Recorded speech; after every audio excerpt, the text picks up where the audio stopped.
Day 1 ng vlog, mga ka-Slapsoil. So, eto ngayon, gagawa tayo ng Korean egg bread as Slapsoil version. Siyempre, kailangan natin ng powdered milk, lagyan ng tubig, tunawin. Lagay na rin natin dito yung ating margarine. Tinuna ko na yan, 2 large egg. At pagkatapos ng large egg, haluin na natin lahat yan. So, pag nahalo na natin, ayan, halo-halo lang. Lagay yung egg.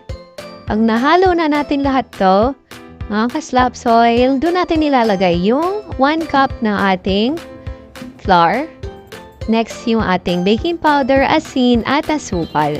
Yan, halo-halo ulit hanggang sa yung maging consistency niya ay parang ganito, parang puto siya.